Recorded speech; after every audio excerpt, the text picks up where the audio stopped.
Europe 1, la France bouge. La pépite. La pépite de ce soir. Donc Almé Paris, d'ailleurs, c'est comme ça que tu l'as surnommé, Fabrice. Almé Paris, la pépite tout à l'heure dans le sommaire. Top pépite. La top pépite avec Emmanuel Sokolowski. Emmanuel, vous avez 39 ans. Alors, l'entreprise est née en 2016. Oui. On va revenir, si vous le voulez bien, un petit peu sur votre parcours. Vous avez travaillé dans la finance, en salle de marché, pendant plusieurs années. 5 ans. 5 ans tout de même. Et puis, un burn-out vous a obligé à ralentir la cadence. Cet événement qui arrive au même moment d'un grand événement, à savoir l'arrivée de vos enfants. Exactement. Donc en général, les choses n'arrivent jamais seules. Voilà, dans ces moments-là. Vous venez d'accoucher, on est à Paris, tout se passe à Paris. Oui. Vous venez d'accoucher, vous n'avez pas trop le moral et beaucoup de kilos en trop. C'est ça. Alors, il se passe quoi? Mais il se passe, c'est exactement ce que vous venez de dire dans le petit extrait. Les propos recueils par Louise. Il se passe qu'effectivement, je prends 25 kilos suite à 2 grossesses rapprochées. Et je me retrouve pas du tout dans la mode grande taille. J'ai une expérience dans un magasin où on me dit madame, il faut aller dans un magasin spécialisé. Et en fait, ce mot, je l'ai pas compris. Je suis dans un magasin pour femmes spécialisé. Je me suis dit, je dois aller en parapharmacie. Enfin, j'ai pas compris. Et en fait, j'ai découvert les magasins spécialisés où vous avez hommes, femmes, enfants, grande taille, comme si c'était un nouveau genre. Déjà que j'étais pas très à l'aise avec mon nouveau corps. En plus, avoir une expérience comme ça, c'était catastrophique. Mais ça s'est bien terminé dans le grenier de ma grand-mère où j'ai trouvé une blouse en soie. Et là, où je me suis dit, tu fais un 44, mais finalement, tu es toujours belle, tu es toujours forte, tu es toujours toi-même, et c'est pas grave. Et tous les régimes que je démarrais le lundi matin, qui se terminaient le mardi soir, finalement, j'ai retrouvé ma silhouette. Donc, c'est vraiment en reconnectant avec mon corps et avec mes vêtements. Donc, vous n'avez pas fait de régime? En fait, j'en démarrais un, mais ça ne durait pas, ça ne tenait pas, en fait, parce que j'étais en rejet total de mon corps, parce que je ne l'acceptais pas, je ne voulais pas le voir. Et c'est vraiment en trouvant des vêtements dans lesquels je me trouvais belle que finalement, j'ai renoué, en fait, avec mon corps. Et donc là, vous avez pu perdre vos kilos. Exactement, j'ai retrouvé ma silhouette. Et là, je me suis dit, c'est pas possible. Ce qui se passe sur ce marché-là, il faut faire quelque chose. Donc moi, j'étais née dans le textile. C'est ça, votre famille, depuis deux générations dans le textile, entrepreneurs, etc. Quand vous leur avez dit, je laisse tomber les salles de marché, mais je vais aller monter une boîte de vêtements, ça a été compliqué. Comment? Ils ont tout fait pour me décourager. Mais un jour, j'ai fait monter mon père dans la salle des marchés. J'avais 4 ordinateurs, 6 écrans, 4 codes pour rentrer. Il était hyper fier. Je lui dis, c'est bon papa, maintenant je peux faire du textile. Tu vois, j'ai pu faire ça, maintenant tu me laisses tranquille, c'est ma passion. Ça a débordé en fait. Et donc voilà, donc il a dit, ok, si c'est ça que tu veux. Puis ça a été avec mon burn-out où vraiment je me suis posée, ce burn-out et cette grossesse, ça a été le moment de me dire qu'est-ce qui est important dans ma vie. Qu'est-ce que je veux laisser dans ce monde? Moi, je rêvais d'être médecin petite. Et en fait, j'ai ce besoin d'aider, d'accompagner les gens. Et un jour, quelqu'un m'a dit, Almé, tu es mon médicament. Et c'était le plus beau compliment. Et là, je me suis dit, la boucle est bouclée, en fait, parce que j'arrive. Moi, j'ai levé des fonds comme ça en disant, mais je vends pas du textile. Je vends quelque chose dont je suis la seule à proposer. Je vends de la confiance en soi. De la confiance en soi. Alors, on va rentrer dans le détail de cette confiance en soi grâce à Almé Paris. Vous allez pitcher, vous aussi, Emmanuel. C'est parti. Almé Paris, c'est quoi très concrètement? On vous écoute, vous avez 1 minute. Almé, c'est une marque de vêtements qui habille les femmes et qui les sublime du 36 au 54. Aujourd'hui, c'est une marque qui est digitale. Nous avons 95% de nos ventes qui sont faites en ligne. 2 showrooms, un à Paris, un à Avignon, qui a été notre laboratoire. C'est 20% des ventes qui sont organiquement à l'étranger. Et c'est une marque dans laquelle les femmes se reconnectent à leur puissance féminine. Je ne crois pas aux femmes qui singent les hommes. Je pense qu'une femme puissante est une femme qui assume son côté féminin. Et elle me permet, quelle que soit la taille, de se sentir belle femme. Almé, c'est une marque française qui produit majoritairement en Europe, qui est une marque responsable dans le sens où nous travaillons beaucoup en précommande. C'est une marque qui est en croissance sur un marché qui est colossal. Aujourd'hui, 40% des femmes taillent au-delà du 44 et elles ont 70 fois moins le choix que les femmes à la taille dite standard. C'est bon? Il n'y a pas eu le gong, donc nous on vous écoute en tant qu'il n'y a pas le gong. On est à combien, Christophe? On est toujours à 50 secondes. C'est la soirée des 50 secondes de pitch. Efficace. Très bien, efficace. Merci Emmanuel Sokolowski. Vous êtes prêt à cet exercice du pitch pour Almé Paris. Moi, quand vous avez dit que c'est complètement digital, comment déjà acheter en ligne? Pour certains, c'est compliqué. Mais alors, quand on fait du 54, comment faire confiance à un site en ligne? Il y a plusieurs facteurs pour réassurer le consommateur. Déjà, les retours sont offerts. Ça, c'est la première chose. Mais il faut savoir, et c'est pour ça qu'on s'est lancé sur le digital, que malheureusement, vu l'offre en magasin, les femmes au-delà du 44 ont plus l'habitude d'acheter sur Internet puisqu'il n'y a pas d'offre. Donc, c'est un marché qui est éduqué à ce mode de consommation. Après, il y a pas mal de l'intelligence artificielle qui permet de pouvoir se mesurer pour calculer votre taille. Je vais pas dire qu'on n'a pas de retour du haut taillant, parce que c'est normal. Quand on va dans une cabine, on n'achète pas 100% des articles qu'on essaie, donc ça fait partie du deal. Mais aujourd'hui, c'est vraiment un milieu dans lequel on est à l'aise. Mais là, ça a été très révolutionnaire. Cette année, on a ouvert des corners, enfin, on a ouvert du retail physique. Mais comment vous l'expliquez? Quand vous dites que c'est révolutionnaire, ça veut dire que vos produits sont beaux aussi. Alors, c'est surtout ça, parce que quand on parle de magasins spécialisés, c'était des trucs un peu informes. Oui, alors, Almé, c'est une expérience. Je vous invite à toutes l'essayer. C'est-à-dire que vous êtes hyper confort. Limite, vous vous sentez comme en pyjama. Et toute la journée, vous avez des compliments où les gens vous disent « mais c'est trop beau ce que tu portes ». C'est vraiment ça la force d'Almé. Aujourd'hui, les jeans Almé sont hyper confortables et pourtant, ils sculptent le corps. Ah bon, donc c'est vraiment une expérience et ça s'expérimente vraiment. Donc oui, on va pas chercher à cacher la femme et à dire qu'est-ce qui va faire qu'elle soit plus mince. Au contraire, on va chercher à la mettre en valeur et qu'elle se sente vraiment puissante. Vous proposez quoi comme type de vêtements? Vous venez d'évoquer des jeans ou vous proposez Alors, quoi? pour le coup, on est l'inverse du monoproduit. On propose un vestiaire et souvent nos clientes, c'est vraiment des addicts Almé. Elles ont un vestiaire Almé, on va de la lingerie au maillot de bain, tout. jeans, combinaison, on est très fort en combinaison, manteau, blouse évidemment. Donc c'est pas une énième marque de mode, c'est quelque chose de bien qui va au-delà. Oui, moi je me serais pas lancée sur le marché de la mode aujourd'hui parce que je sais qu'il est en pleine mutation. Mais par contre aujourd'hui, sur les tailles au-delà du 44, il y a vraiment une place à prendre. Et vous êtes en train de la prendre, Emmanuelle Sokolowski, pour Almé Paris. Si vous êtes parmi nous ce soir sur Europe 1, c'est aussi parce que vous êtes en train de vous développer.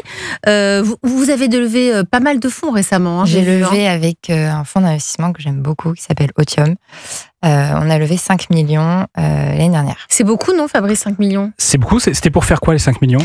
C'était pour vraiment développer la marque et travailler en profondeur. Oui, parce qu'elle est née en 2016. Donc, il s'est passé quoi entre 2016 et l'année dernière? Vous avez levé les 5 millions d'euros. Au début de la marque, j'aime bien dire que toutes les bêtises, je les ai financées moi-même. C'est quoi les bêtises? Maintenant, mais dites-nous pour ceux qui entreprennent en ce moment, qu'on comprenne les bêtises. Il faut accepter de se dire qu'au début, il faut tester, itérer, retester. Et nous, on a des adeptes de fake it until make it. Donc, on a vraiment testé notre positionnement prix, notre offre, enfin vraiment tout, notre communication, jusqu'à ce que d'un coup, un jour, on a senti qu'il y a vraiment cette croissance organique, vraiment ce pic, on l'a vraiment senti. Et d'un coup, ça va au-delà et on sent que ça nous dépasse. On parle généralement de Fabrice. product market fit, ça veut dire c'est la rencontre entre le produit et le marché qui permet la traction qui a été la vôtre. Bravo pour cette traction, puisque en termes de chiffre d'affaires, vous êtes passé quand même de 300 000 euros en 2020, ce qui est déjà beaucoup. Ce qui est beaucoup, ouais. Mais à 10 millions d'euros en 2023. 10 millions d'euros en 2023. Donc j'ai pas pu faire ma petite division pour avoir le taux de croissance, mais c'est juste énorme. À une boîte normale dans le textile, c'est énorme. Ah, dans le textile, c'est énorme. On voit plutôt ça dans le monde du digital. Ou sur des entreprises très installées. Et qui sont ce qu'on appelle ça des entreprises très scalables, c'est-à-dire très rapidement, elles peuvent croître sans trop d'investissement. Là, j'entends. Alors c'est déjà quand même une boîte dans le digital, pour autant. C'est ça les forces, Fabrice. Les forces, c'est que ce soit 100% digital. Alors, la forme, c'est que c'est une DNVB. Ça veut dire quoi? C'est pour toi, j'ai fait exprès de dire DNVB. Bah oui, parce que nous, on comprend pas. C'est une Digital Native Vertical Brand. C'est quoi? C'est une marque qui a vu le jour donc directement en ligne et qui permet en fait de contrôler l'ensemble de la chaîne de valeur, du design jusqu'à la distribution et qui privilégie une relation client directe et authentique. D'autres marques sont des DNVB que tu connais, le slip français par exemple, Cézanne ou Alphate. D'accord, ok, je comprends mieux. Très bien, donc ça fait partie des forces d'Almé. Ben oui, parce qu'en fait ça lui permet par exemple j'imagine, de faire de la précommande, c'est-à-dire d'innover sur des produits, faire des prototypes et avant de les lancer à grande échelle, eh bien j'imagine que les clients vont pouvoir voter, essayer et puis si ça marche, sans avoir fait des stocks en amont. La précommande, il n'y a pas de stock en général? Ah non, moi je lance. Alors, on est en train de changer la précommande. Mais à l'époque, la précommande, nous, on croyait à la carte bleue. C'est-à-dire que les posts sur Instagram, moi, j'étais très dubitative. Donc en fait, on va faire un prototype, on va le prendre en photo, on va pas le commander et on va le mettre en ligne en disant, voilà, la pollution, c'est 50% de la surproduction, c'est 50% de la pollution dans le textile. On ne souhaite pas surproduire. Donc on veut savoir, et vous serez livré dans 2 mois, qui veut acheter ce produit. Mais elles le payent, le produit. Elles le payent, elles ont 10% de remise en échange de cette attente qui est quand même non négligeable, entre 5 semaines et 2 mois. Oui, parce que sur Internet, c'est souvent en plus des achats un peu spontanés. Donc quand ça met un mois, on a oublié qu'on l'a acheté. Surtout que ces marques utilisent les médias sociaux pour vous donner envie de cliquer. Et donc quand on clique, on est plutôt dans cette idée de l'achat un peu compulsif. On clique, on achète. Et puis après, effectivement, on attend un certain temps. C'est ce que je fais moi avec Asphalt, notamment avec les pulls que j'achète. J'attends 2 mois avant de le recevoir. Mais voilà, mais par contre, je crois au sens de la marque, je crois au fait qu'elle soit très authentique et qualitative également. Et donc, j'imagine que c'est exactement ce que viennent chercher vos clients également. Exactement. Et moi, je lis avec mes clients, et pour ceux qui nous écoutent, je pense que c'est assez intéressant, c'est que je n'ai pas fait de la grande taille par opportunisme, j'en ai fait mon combat. Et donc, je pense que j'ai souffert de la même chose que ce que souffrent mes clientes. Et de ça, en fait, ça crée un lien entre elles et moi où elles vont imprimer Almé à un endroit de leur cerveau qui est pas le même. C'est le Graal de tout marketeur, hein, c'est de faire ressentir une émotion. Moi, j'ai cette émotion-là commune avec mes clientes. Et combien de fois sur les réseaux sociaux, les clientes me racontent pas mon histoire en me disant « Almé, vous avez été la première pierre de la reconstruction avec mon corps ». C'est incroyable. Et c'est incroyable. Ça va au-delà d'une marque de vêtements. Oui. Vous en pensez quoi, Léonore Baudry? Vous êtes la patronne de Figare Paris ce soir sur Europe 1. Je vous vois écouter attentivement Emmanuel depuis le début. Quel regard portez-vous sur cette entreprise, sur Almé, et donc ces tailles du 34 au 54? C'est plus 54 que 34, non? C'est 36 au 54. 36, mais vos clientes, c'est plutôt autour de 54 ou plutôt autour de 36? On a une courbe de Gauss sur les tailles. Donc vraiment le gros des commandes, c'est entre 44 et 48. Donc vous êtes dans la cible, c'est la cible que vous recherchez. Ouais. Léonore Baudry. D'abord, je suis impressionnée, je vous félicite. Et je suis d'accord que le vêtement, c'est la confiance en soi, c'est une armure.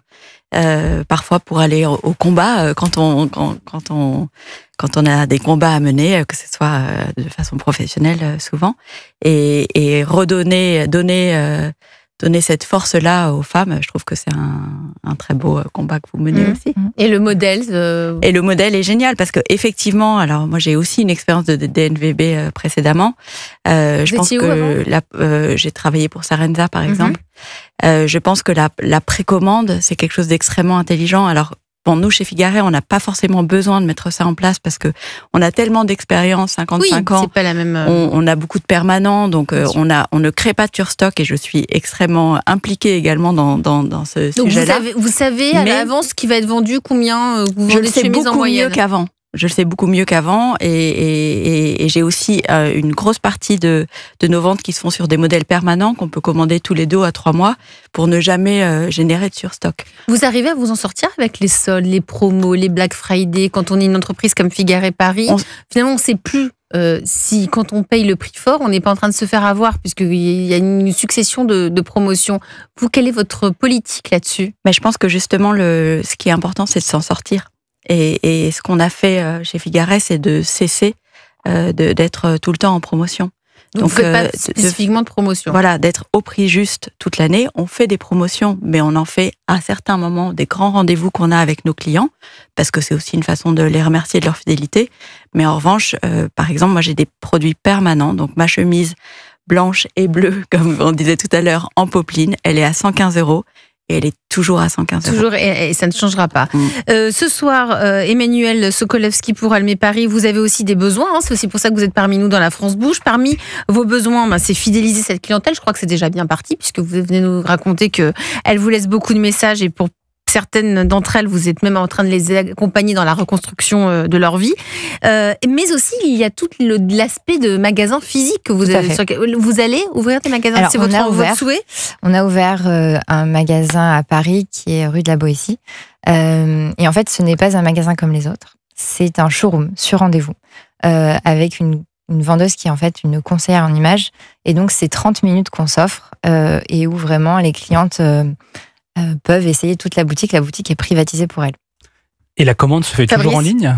Non, c'est livré. Pour le coup, on achète, on repart avec son. On achète, on repart avec. Ça, c'est un vrai plus par rapport à d'autres marques, d'autres DNVB où on peut que commander en ligne, même dans un showroom. Ouais. Ok. Donc c'est un peu le modèle Cézanne, non?